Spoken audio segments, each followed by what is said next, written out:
So for A, we're saying that f of -3 is going to apply to one of these pieces. And so we're saying that x is equal to -3, and the piece that I want to use is 3x. So where the x is, we're going to substitute -3. So we get 3 times -3, and the solution to that will be -9. For part B, we are finding f of -1. That shows us that we are going to use 3x again because -1 is less than or equal to -1. So that means that we're using the function piece 3x, or 3 times x. So where x is -1, we're going to say 3 times -1 equals -3. For part C, f of 0. So the 0 is going to be part of the inequality for the second piece of the function. So the x minus 2, and 0 is greater than -1. So that's the function in yellow. So it's going to be x minus 2. We're saying that x is 0. So 0 minus 2 equals -2. And we have part D. We're asking for f of 2. We want to, again, concentrate on the inequalities. So since x equals 2, we're going to use the second piece, which is x minus 2. And you're saying that the x value of 2 is going to be greater than -1. So then when we substitute, we get 2 minus 2, and answer is 0. And then for E, we're looking for f of 4. Again, it's going to be the second piece of the function, which is x minus 2, because 4 is greater than -1. So the x is 4. It's going to be 4 minus 2 equals 2. Number 2, we're going to graph the piecewise defined function. So piecewise means that it has several parts of a function. I have -2 minus x if x is less than or equal to 1. And then I have -2 plus 2x if x is greater than 1. So this is a multiple choice problem. We need to make a table of values to create points so that we can match our table to our graphs, to our answer choices here. Okay, so I have the first piece of the function, -2 minus x, and x is going to be greater than or equal to 1. 1 is going to be my starting point when we're making our table. And remember that because it's less than or equal to, we're going to have an included point, so it's going to be a solid point. So we include the 1, and we say where x equals 1, we're going to input that into the -2 minus x. So I have -2 minus 1 will be equal to -3. And that's going to be an included point. So our ordered pair on the graph is going to be 1, -3. And we're going to have a solid dot for that point. Now we need a second number. So if it's less than or equal to 1, our second number should just be 0. So where x equals 0, I'm going to have -2 minus 0. And that's going to be equal to -2. So our ordered pair, or our next point to plot, is going to be 0, -2. So if you start looking at some of our graphs, it looks like A and C are both possible answer choices. So B and D are out. Okay, let's graph the second piece. -2 plus 2x. If x is if x is greater than 1. So let's make a table. We need to include the 1.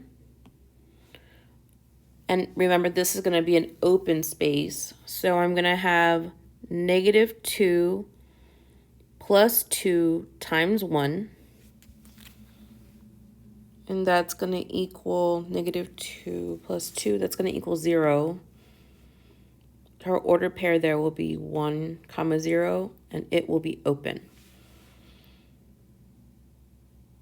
Okay, so still A and C show this point. Our next number we're going to pick are going to be a number greater than 1. So that's going to be 2. So I have -2 plus 2 times 2. So -2 plus 4 is going to be 2. So our next order pair is going to be 2, 2. And that gives us answer choice C. If you want to graph it on your own, let's go ahead and do that. So we just kind of see what it looks like. So for our first, so for sure it's C.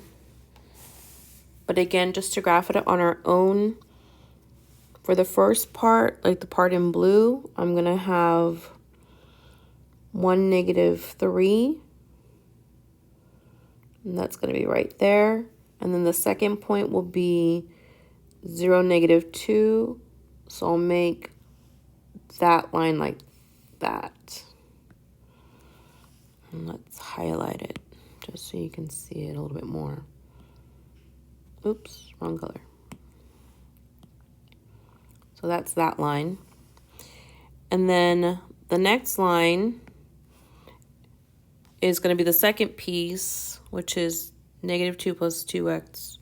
X is greater than 1. So our first point is 1, 0. And that's open. And then our second point is going to be 2, 2. And so our line goes through 2, 2. And then when we highlight it, just so you can see, that's what our graph looks like. And again, the answer choice is C. The adjacent graph is obtained from the graph of f of x equals absolute value of x, or g of x equals the square root of x by applying several transformations. Describe the transformations and give the equation of the graph. Okay, so the first thing I want to recall is that the absolute function is a v, so our function is an upside down v. So that means I had some sort of reflection. If you're not familiar with the techniques, here's like the table that you were given in class. So let's go ahead and answer this. So we talked about this being the absolute function. So we're going to choose f of x. So the graph is absolute value of x. When we start in the center, it says translated to the left. We're looking at what's happening in our vertex. So we're going to go to the left 2. And we know it was reflected across the x-axis because it's upside down.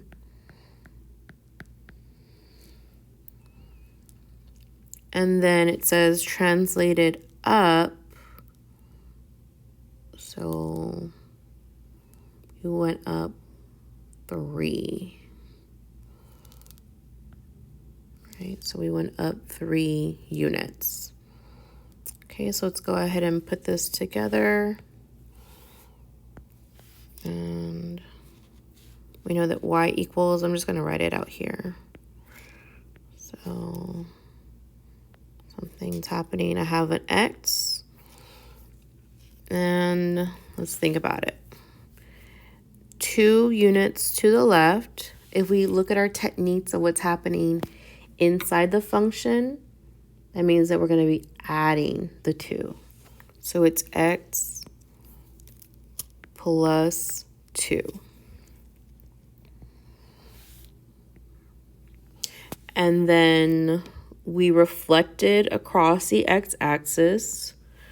So a reflection across the x-axis happens on the outside of our function. So I'm going to write a negative out in front. And then from there, I'm going to translate 3 units up. When I'm translating, that's happening outside the function, right? It's that step right there. So it looks like we're going to add 3. We're going to say plus 3. All right, so if you want to see it without all the color, you would say y equals negative x plus 2 plus 3. Remember, this is the h and this is the k. So we went 2 to the left, up 3. So that gives us negative 2 comma 3 if we had to talk about our vertex. Okay. The adjacent graph is obtained from the graph of f of x equals absolute value of x, or g of x equals the square root of x, by applying several transformations. Describe the transformations and give the equations of the graph, or give the equation of the graph. Okay, so this is a square root function, so we need to know the parent function. It starts at the origin, and then it goes to the right. And then we also need to remember our graphing techniques when we're setting up the equation. So it says it is the graph of, so I'm just going to start writing this in.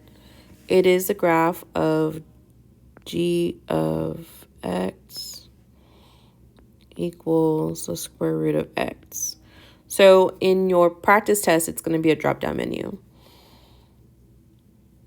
Okay, and then it is translated. So let's see, we go to the right first. So we start at the origin and then we go to the right. Let's translate it 1 unit to the right. And then from there, I go down. So I went 1 to the right, 2 down. So I go 2 units down. So let's go ahead and write out our equation. So I have x. Okay, so it says I have, let's see, I go to the right 1 unit, so that's going to be underneath the square root. Okay, so that'll be -1. And then it says that I go down 2 units. All right, so if I go down, that's going to be -2 on the outside. And then to simplify it, x minus 1 minus 2. So that, and if you are wondering about the vertex, or about the starting point, excuse me, that's going to be 1 comma -2. The figure below shows the graph of a function y equals f of x. Sketch the graph of y equals negative f of x. So what we're going to do is we're going to take this original function and plot it as a reflection across the x-axis. So we know it's a reflection across the x-axis because it has that negative in front of the function rule. So I like to just make a table.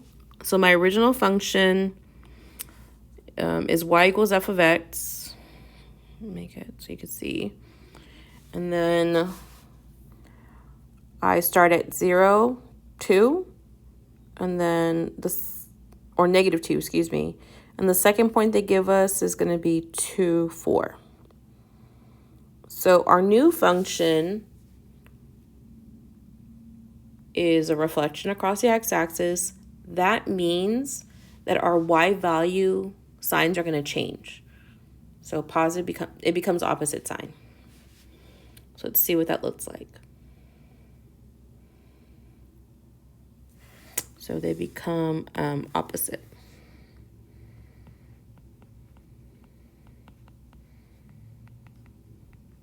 Right?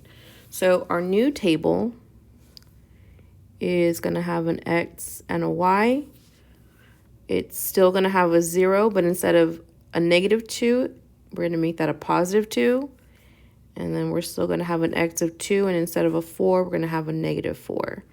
So when we're looking at our answer choices, we want to see which one of these functions shows what the new values are going to be. So the answer is A, and we'll talk about this. Remember, it's a scale of 2, so I go 0, 2, and then, my other point was going to be 2, negative 4, so then I go 2 down to negative 4. So this is 2, negative 4. And that's the only graph that has the correct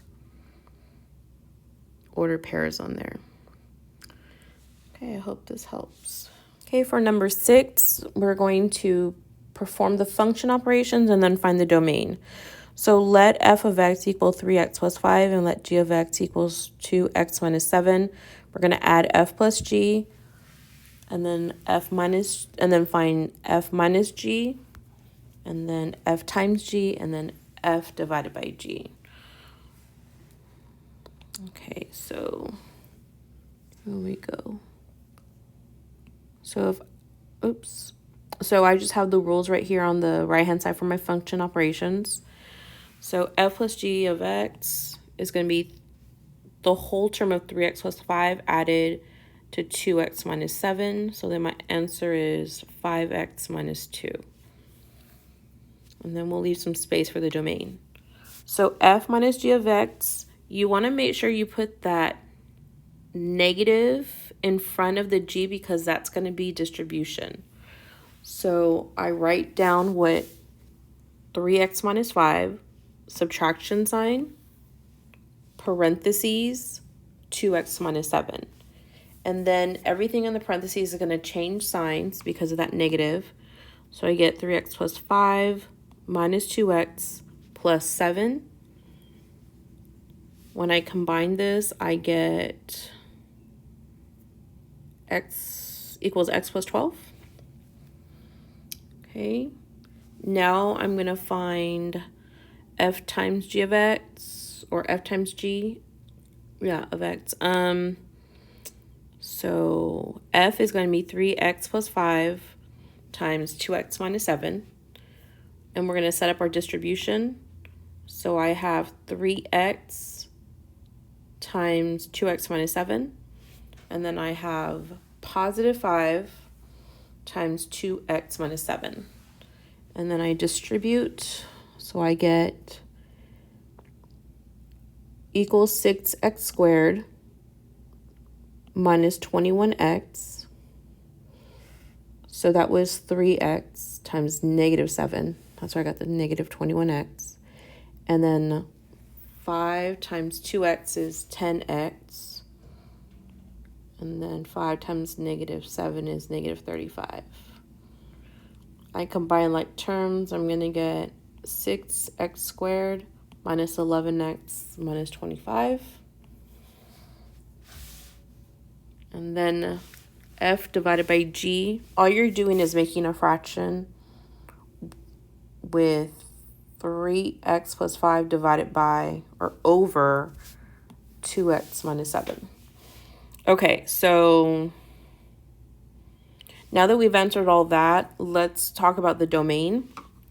The domain for f plus g is going to be negative infinity, positive infinity, because it says so right here. It says the domains of these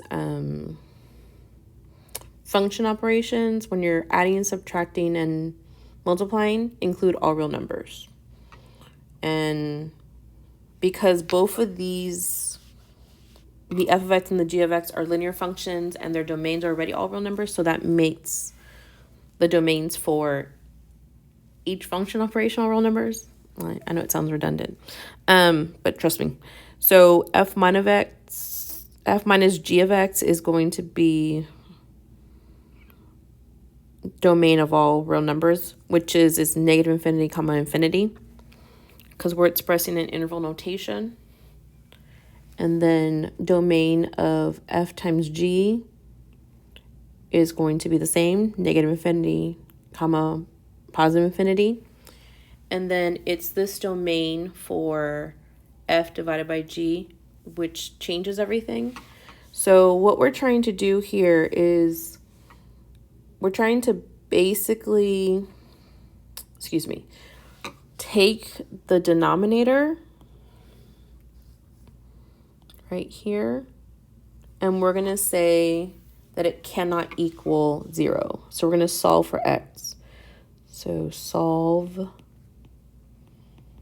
for x.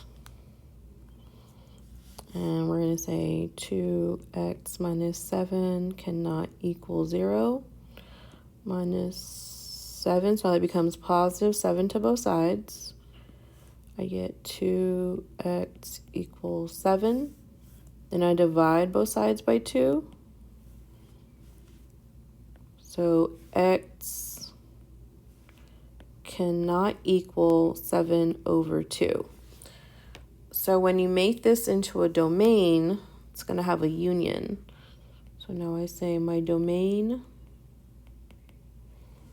is going to be negative infinity, comma 7 over 2, parentheses, union, give myself some space.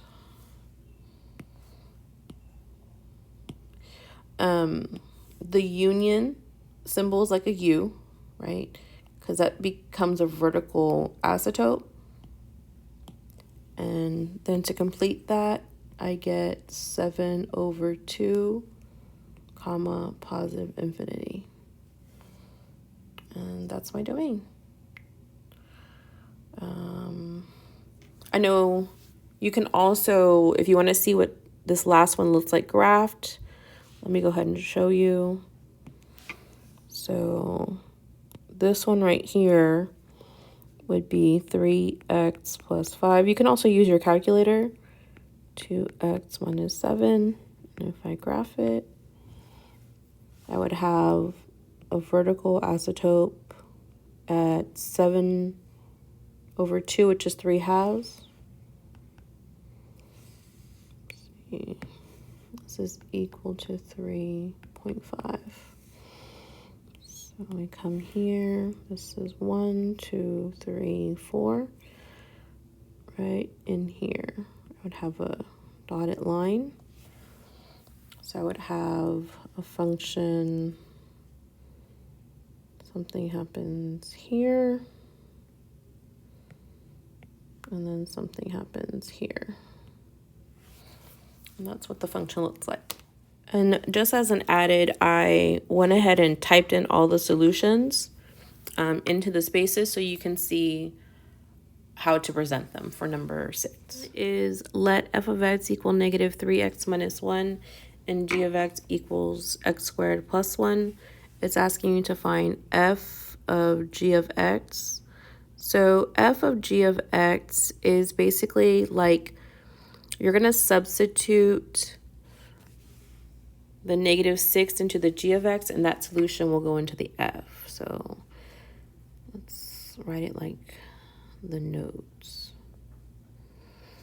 So again, the solution here, the answer here will go into the f, and then that'll give you your final answer. So here we go. So I want to find g of -6. That basically means that I have the function x squared plus 1. So this is acting as the x value. So we're going to substitute -6 squared plus 1 equals 36 plus 1 equals 37. So g of -6 is equal to 37. So when I rewrite this, I get f of 37. Because you're saying that g of -6, the solution is 37. So now I evaluate 37 in the f of x function. So when I do that, I'm going to get -3x minus 1 equals -3 times 37 minus 1 equals -111 minus 1 equals -112. And that is your f of g of -6 solution. Okay, this is number 8. This is from section 3.1, so I pasted his notes in here. Okay, so the number of mosquitoes, mx, in millions in a certain area depends on the June rainfall, x in inches. According to the equation, mx equals 10x minus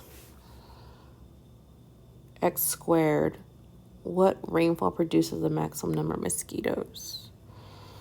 Okay, so you're trying to find your solution. All right, so reading the problem, I need to know what my x represents and my function m of x represents. So x equals inches and y equals the mosquitoes, because y and function m of x are the same. So I get 10x minus x squared.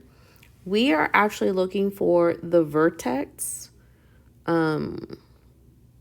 equation. So to find this, because we have a, I guess he calls it the general formula, or we are going to use the axis of symmetry. So the first thing you need to know is that the vertex is going to be the axis of symmetry, and then the value of the axis of symmetry substituted into the original function. So as we define our vertex, we're going to say that the vertex is going to be the x value, which is also equivalent to h. So the vertex means -b over 2a, and I'll define it a little bit more. So let's talk about our a and our b. So I have a as -1 and b as 10. So again, the axis of symmetry is going to be h equals -b over 2a. And now we're going to substitute our values in. I have h equals -10 divided by 2 times -1. So then I get -10 over 2. And when I simplify, h equals 5.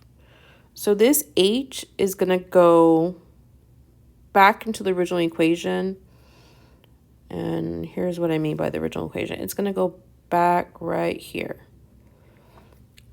Remember, because h is the same thing as x. So let's do that together.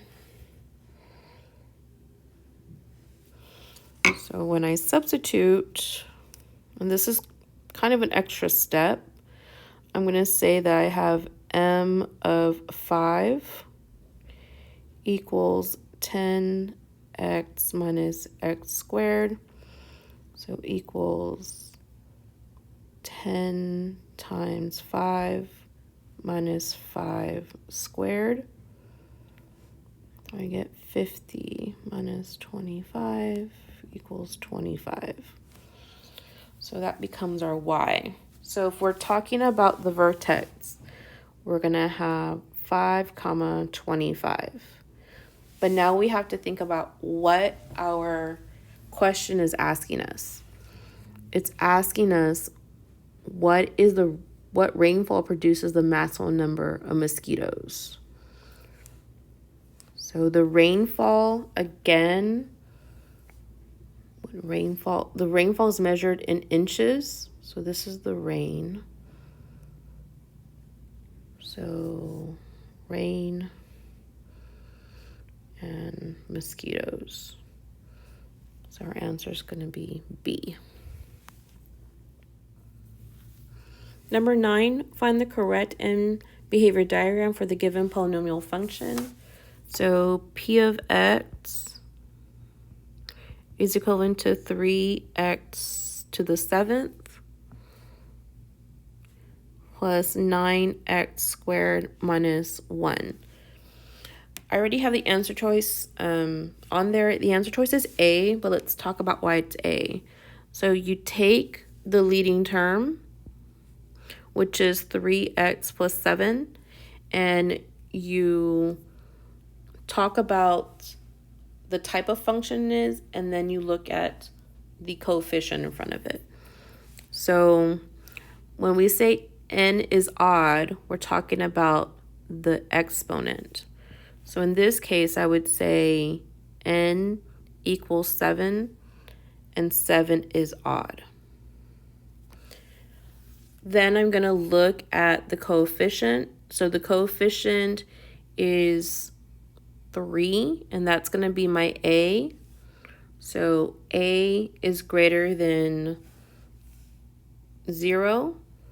So we say A equals 3, and 3 is greater than 0.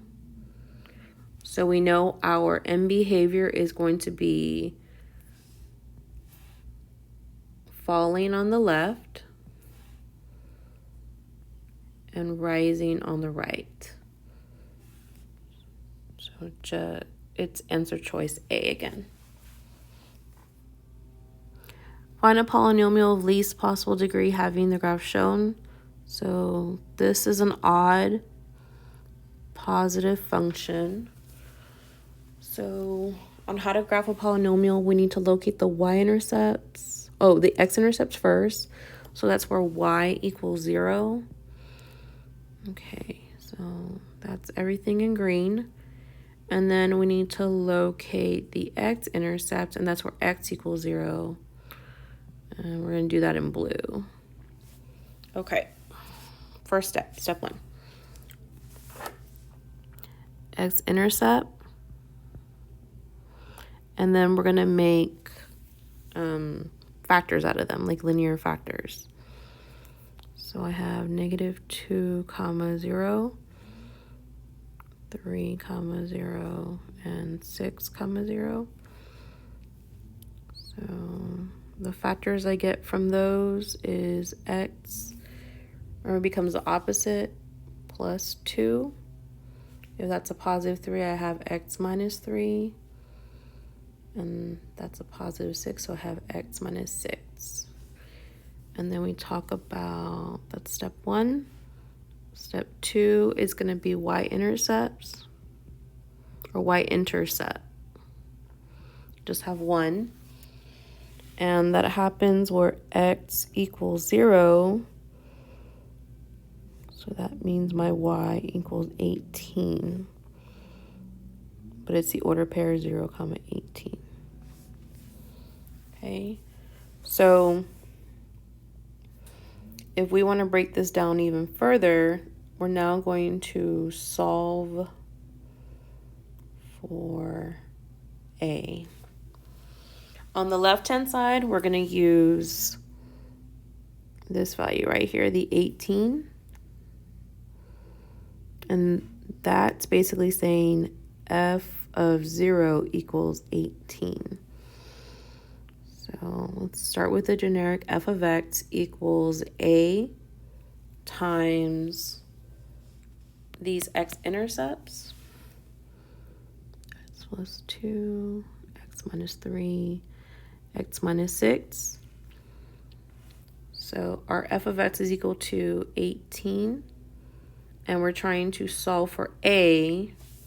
So that means our x is going to be equal to 0. So wherever I see an x, I'm going to put a 0. 0 plus 2, 0 minus 3, 0 minus 6. Because we're solving for a, 18 equals a times 2 times negative 3 times negative 6. 18 equals a times 32. We've got to solve for a, so we're going to divide both sides by 32. A equals 1 over 2. All right, so let's put this all together.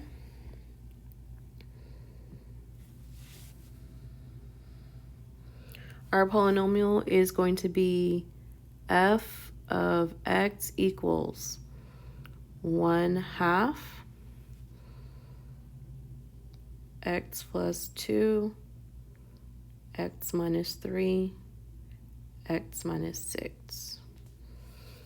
And that is our solution. This is 3.5, question number 11. So determine which of the rational functions given below has the following features: x-intercepts -3 and 5, y-intercept -3 over 5, vertical asymptote x equals 5, and horizontal asymptote of y equals 1. So I'm going to build the numerator first with the x-intercepts.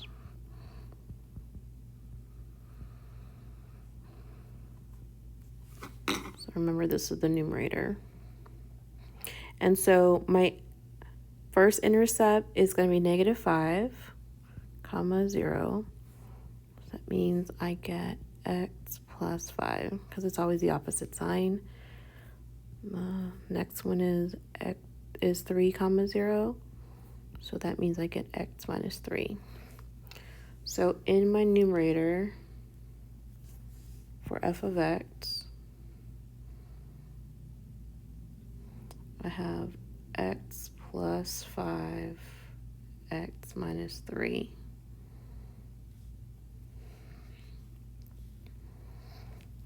Okay, and then I have I'm building parts of my denominator with my vertical asymptote. And it says that my vertical asymptote is going to be x equals 5.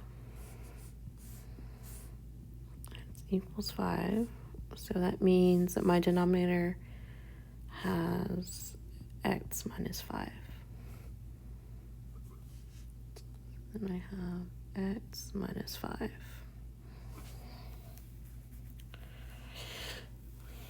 From there, it says the horizontal asymptote equals 1. So that means they both have to have the same power.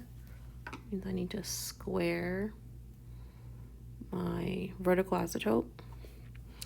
And then I need to check for my y-intercept. So the y-intercept happens where x equals 0. So let's try this. So we're going to test this. So where x equals 0, let's see what I get. F of 0 equals 0 plus 5, 0 minus 3,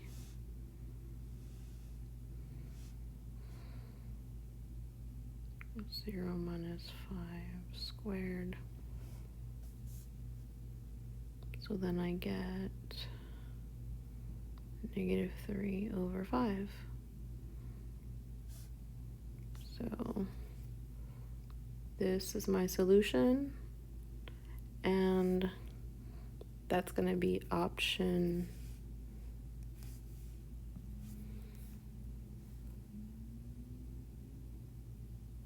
D.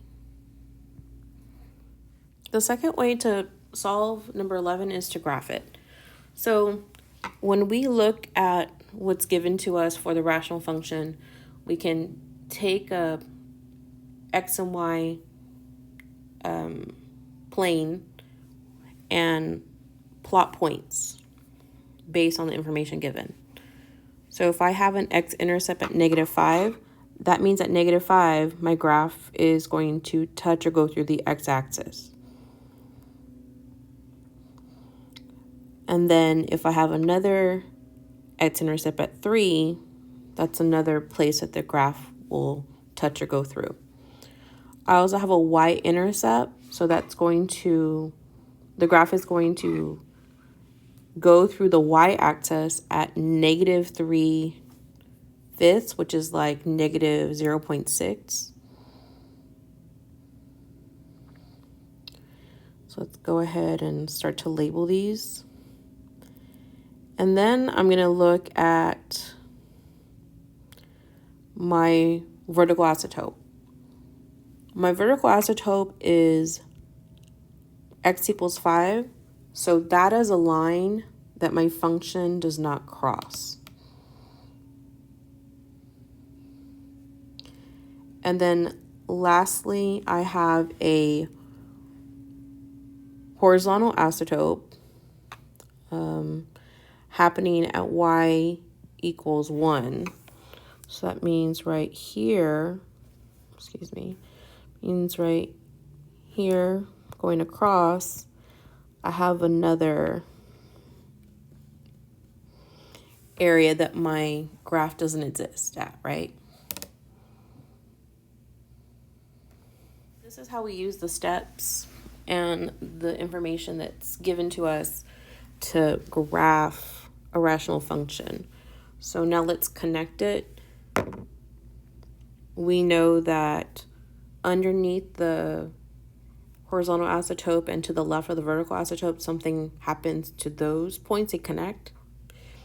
And then because I don't have any more x-intercepts, the second part of my graph is going to exist above the horizontal asymptote and to the right of my vertical asymptote. So you can graph this, or you can build the formula for this example, number 11. Most students will do both, but it's the same steps. 12, we're going to go ahead and build from the list using the graph. So we're trying to match the graph in the equation using the list. So it says the y-intercept. So if I look for the y-intercept, I'm going to get 0, 0. Then the next step says to look. So if you're wondering where I looked, I went right here. That's the y-intercept, and then it just happens to also be the x-intercept as well. Because the graph doesn't touch the x-axis at any other point. Step 3 is going to be the horizontal asymptote. The horizontal asymptote is a y value. And we can see that the horizontal asymptote is right here. So HA is y equals 3. So I want to convert that to my a over b argument. So that's actually saying that it's 3 over 1. So that is case 2. This one right here. Okay. And then we're going to look at the vertical asymptote. The vertical asymptote, you have 2 of them. And your vertical isotopes are going to be x equals -3 and x equals +3. So x equals -3, x equals +3. Okay. I don't think we need extra points at this point right now.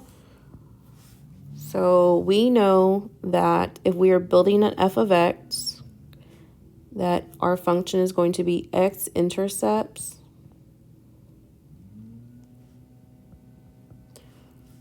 over vertical asymptote, right? And then our a and our b are built in there. So let's go ahead and put this together.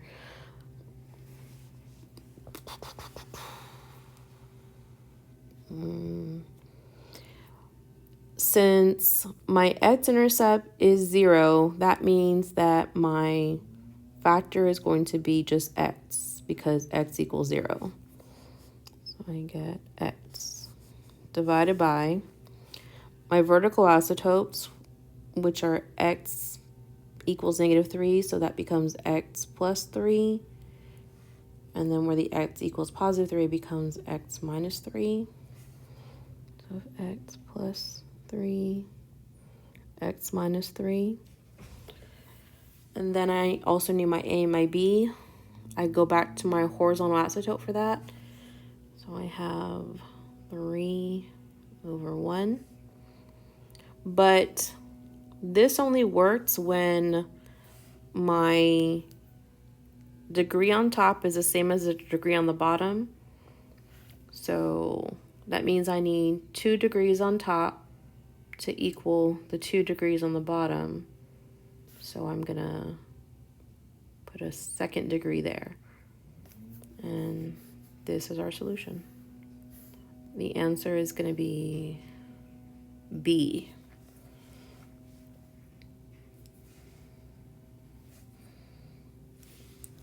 So let's expand on the solution a little bit more.